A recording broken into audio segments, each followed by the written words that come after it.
Bana, mambo vipi? Mimi naitwa Dula wa Ghetto. Leo bana, tumefika paka pande za maeneo ya Mazeras Misheni na kukutana na mmoja wa malejendari wa muziki. Namzungumzia Mr. John Lee Puka. Huyu hapa bana. Inakuwaje mzee wangu? Yes sir. Uko fiti? Mimi niko fresh kabisa. Muonekano unakaa wewe ni Rastafarian fulani. Kabisa bwana, bila kusema. Hivi wewe ulinyama kabisa? Mimi nyama nala bwana. Unajua Urastafara, kuna Urastafara kwa sababu ni musician, alafu kuna dini. Wale mabobo shanti wenyewe. Ndio. Sasa ikiwa bobo shanti wale ndio mnakataa kula nyama. Lakini sasa mimi nimeingia kwa Urasta kwa sababu nilikuwa naingia kwa muziki. So sisema ati nitakata kula nyama. Nilikuwa nakudanganya. Nyama kama kuna kuku nipeleke kwako nitamtafuna. Kitu gani ambacho ulipenda na muziki wa reggae ukaamua kuingia huko? Mimi muziki wa reggae kwanza nilikuwa sipigi reggae. Mimi nilikuwa so basically naimba muziki wa Lingala. Lingala na blues na nini kitu kama ndio kwa muziki wangu. Ndio. Then siku moja mtaa Buruburu kule Nairobi kwa club tunapiga. Mafans wakatokea. Wakati waomba nyimbo ambayo ilikuwa imeimbwa na Alpha Blondy. Yeto Brigade Sabari. Ndio. Kwa bahati nzuri ile nyimbo nilikuwa niko nayo nyumbani, nishaishika lyrics zote. Ndio. Lakini nilikuwa tujifanya practice. Sasa kwa sababu nilikuwa naijua vile ninavyoimbwa. Ndio. Na unajua kwa musician kama Nairobi kule watu wako sharp. Mara moja tu nikaenda kwa musician nikamwambia piga gitaa namna hii, piga hivi. Halafu kwa dakika 2 sisi tukaanza kuipiga stage. Ndio. So mafans walipenda na kushabikia sana. Lakini wakati mimi nilikuwa mtu wa punk namna hii, ma bling bling. Ndio. Kwa sababu ilipendwa saa hiyo kutoka siku hiyo nikawa naipiga. Sasa ikaja request tupige pia Jerusalem. Nikaanza kuingia, nikaanza kucheza Bob Marley. Nikaona mafans wamenikubali zaidi kule kwa reggae kushinda kwa rumba. Tukiimba rumba hawataki, wanaambia niachie wale wenzangu wa Kongo. Ndio. Lakini mimi nimbe nini? Reggae. So mimi nikaanza kuimba, alafu jamaa akanipa majina pale Alpha, wengine sio ni Kanali. Ndio. Nikaona basi kama naimba reggae na Madrid. Kwanza ilikuwa ni ngumu kuweka, unaona? Lakini mafans wenyewe akaniambia unaimba vizuri lakini hutoki kama Rasta. Tuwekee Madrid. Nikaamua kuweka dread. Hiyo ilikuwa ni 87. Nikaanza kuweka dread. Kutoka siku hiyo sijanyoa dread. Huwa nazitrim tu zikiwa ndefu, lakini dread zangu ni za kutoka 87. Ndio jina likaja Yes Rasta. Yes Rasta hiyo ikaingia tu, yani yenyewe tu watu kila mtu akiniona ni Yes Rasta. Yes aya. Bandi ngapi ambazo umeweza kufanya nazo kazi? Nimeenda na bandi nyingi sana zile zinazojulikana. Lakini kwa kifupi tu nitataja zile ambazo zinajulikana zaidi. Ndio. Mimi aliniingiza kwa muziki kabisa katika hii nation ama uwanja mkubwa. Ndio. Ni Moreno. Batamba marehemu. Ambaye aliimba nyimbo kama kina Pili Mswahili, Majengo Subiri. Wale wa Kongo wa zamani. Kongo kabisa. Yeye ndio aliniona akanisema mimi nakuona waweza kuimba wewe. Na akanichukua ingia kwa bendi yake ya Moja One. Mimi nikawa naimba part yake sasa.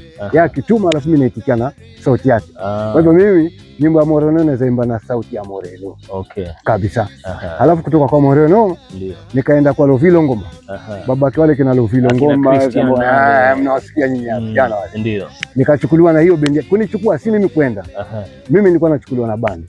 Kwa sababu ya ukali wako. Wananisikia, naibwa. Nairobi nasema unaibwa. Unakuja unalipwa pesa unaenda kwa bendi nyingine. Ndio. Tukaenda klabu itwa Starlight kule ambapo siku hizi ni Integrity Center pale. Nikaanza kuimba nao pale. Nikiwa pale bado nikaibwa na bendi nyingine tena. Ito Popolipo ya Mzee Lesa Lasani. Nikutoka pale nikaibwa kwa Virunga sasa. Samba Mapangala. Sasa hiyo ndio bendi kubwa ya Kikongo. Ndio nikabaki na bendi hiyo sasa. Sasa niko na Virunga pale, tukatoka tukaunda bendi yetu, tukaja Coast, tukaanza kupiga Diani Beach Cottages kwanza. Na vijana wengine ambao mmoja yuko Canada, solo mkali, aitwa Adam Solomon Ndaro. Tukaanza kuunda bendi yetu. Baadaye nilipotoka pale mimi nikaitwa Nairobi tena. Kulikuwa na mzee mmoja mnono alikuwa aitwa Profesa Nama. Ameunda bandi lakini alikuwa tafuta wanamuziki ambao kidogo ni wakali. Sasa mimi nikatolewa Mombasa nikapelekwa kule. Nilipoingia pale kuko wanaenda rekodi. Wanapiga nyimbo zao lakini zilikuwa zinapiga kikamanyola, muziki kama tumekaka na Jamhuri Jazz kama Lisanyika. Sikupenda ile muziki, nikamwambia mimi ni mtu wa reggae na sio muziki hizi. Ndio sasa wakanipatia nyimbo moja, tutakupa nafasi katika hizo ngoma zetu utoe hiyo style yako. Mimi katika walikuwa wamecompose nyimbo ya Mama Kambo wanapiga hiyo style. Mimi nikaichange into reggae. Na hiyo ngoma katika ile album ndio ile hit paka kainua ile bendi ile mzee. Sasa mimi nikaanza kupata jina zaidi kutoka pale. Yule mzee alipokuja akafariki 92 pale. Sasa nikaanza kutafuta na mabendi mengi. Mmoja wapo iko Azembasho. Hao walinitafuta sio nikaimbe nao live, walinitafuta nikafanye recording. Waliniambia sisi tunataka kuchukue wewe, ndio tukupeleke studio. So The Mushrooms, zile ngoma ambazo ulirekodi nazo ni kama ngoma ngapi? Nilirekodi nao nyimbo 5. Nyimbo 5. Lakini nyingine tulikuwa tunafanya kama medley. Okay. Medley ilikuwa ni nyimbo moja lakini mwekea nyimbo nyingi pamoja, unaona. Okay. Ambayo tuliita Mazeras Reggae Mix. Aha. Kwa ndivyo tulivyoita pale. Lakini huku baadaye tukaibadilisha jina ikakuwa Hakuna Nonono. Hakuna nonono. Yes yes tu. Aha. Hakuna nonono. Yes yes tu. Sasa hiyo ni nyimbo yangu. So ile ngoma utunzi ulikuwa wako, Manubazi alichukulia kwako? Amechukua, ni kijana wangu ni sasa. Amechukua tu, lazima ajibusti. Unajua sasa ingine unadaka pale kidogo alafu unajijenga, si ndio? Mbali na hiyo, ni ngoma gani yako nyingine ambayo inatumika na wasanii wengine? Ni Harusi Tunayo, ambayo inatumika na bendi gani? Imetumika na bendi nyingine ya vijana wa Arabia ambao sio wafahamu jina yao, alafu nyingine imetumika na Mkongo, lakini sasa ndo hatutajani. Sure. Sasa kwa sababu ya historia yako, Joe Lipuka inakaa ni kubwa sana na inahitaji time, kwa muda mrefu sana. Itabidi tupange time tuje tukae chini tuweze kuifuatilia vizuri. Sasa hivi muziki wa bendi unaozungumziaje? Umekuwa ama unashuka? Mimi nasema muziki wa bendi umekuwa. Kitu iko ni mabendi yamekuwa mengi, wasanii pia wamekuja wengi, lakini tunakuwa na shida moja, hasa upande wa kwetu Coast. Okay. Sisi tuna talent, wapigaji wazuri, waimbaji wako wengi, lakini sasa hatujipanui sana, maanake tunataka kupiga muziki kwa studio yetu ya kawaida, ndio basi hapo. Na unakuta saa nyingine nyimbo kama hizo ukipeleka kwa station kama ile kubwa, zile mainstream, haziwezi cheza. Maana utakuta quality ya studio iko chini, ambapo yatakikana hata kama umepiga hapa, lakini ujaribu kuexpand, usikuwe localize ati muziki wangu apiga Rabai, Kilifi, wapi. Ukitaka kuendelea kimuziki lazima uende national kwanza. Na kwenda national lazima utoe muziki na studio ya nguvu. Halafu ndio upeleke. Hata ukipeleka kwa studio yote Citizen wapi, yule DJ anapiga bila wasiwasi, kwa sababu ni quality. Maana DJ ukimpelekea yule wa radio kule, yeye ule muziki wako huwa anauchukua, anaotia kwa system yake kwanza, anasikiza stereo effect. Akisikia zinalia na mono, yeye hawezi cheza pale. Anataka yule stereo effect, unaona? Ya kwa kipigwa, unajua stereo effect ya muziki kipigwa, unaweza kuwa inapiga vyombo, unasikia kama ni magitaa, huku kunalia second solo kwa sauti ya chini, lakini huku yatoa sauti kubwa, inakuwa ya solo ya balance kila pale. Alafu waimbaji pia unasikia sauti ya pili atoka pande hizi, na sauti nyingine iko pande hii, mwimbaji menu atoka kote. So ndio ile stereo effect. Ikiwa ni drum ikipigwa unasikia rolling, ikianza wasikia imeanza huku, ikamalizia huku. Nasikia kitu lakini zikilia tu kurudi kwa pale. Hata hiyo inakuwa kidogo kibisha. Okay. Sasa mimi nataka tumalizie hapa bana. Tarehe 6 mna jambo lenu kabisa. Ambapo jambo lenyewe litakuwa linafanyika Danka. Watu watarajie nini na wakikosa watakuwa wamekosa nini? Kitu moja wajue, mimi kitu cha kwanza ni kuwa Joe Lipuka hajacheza muziki Mombasa. Ndio. Nimecheza muziki Nairobi na nje, lakini Mombasa bado. Na Mombasa ndio kwetu. Okay. So mimi kitu nawaambia, wewe unajua uniona yule bwana vipi, lakini nawaambia pale ndio watakuja ona. Okay.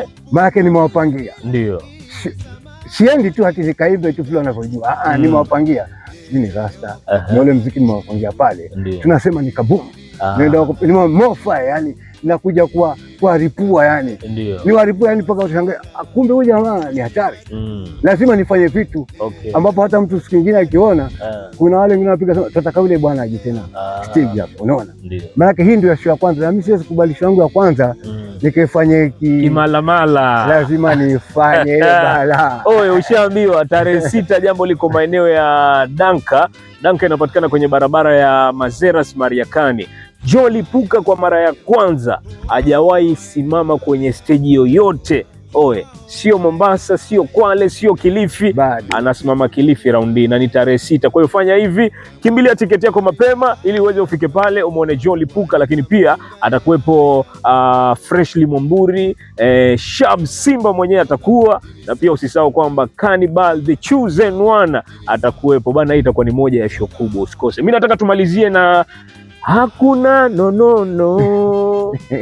Yes. Tumalizie na hiyo tuondoke. Hakuna nonono. Yes tupu. Hakuna nonono. Yes tupu. Yes tupu. Mwatuchelewesha. Mwatuweka. tupe mke wetu twende naye kwetu, hakuna nununu. Wewe halafu bado kuna kuja na kile kipande chenye cha kizungu kitakuwa pale mbali.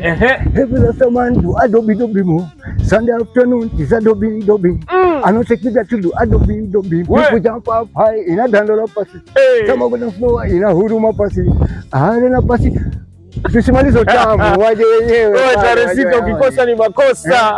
Shabaranks leo mnacho kwa katule kwa mwingine. Ndio. Sasa leo sijui nitamwita ni Spakati au nani, lakini watakuwa na wao wa mtaani. Okay. Lazima nifanye kitu zangu. Sure, lazima tufike bana. Shukrani sana. Msikose tarehe 6. Ushaambiwa. Hapa Danka. Kabisa. Safi bro. Safi bana.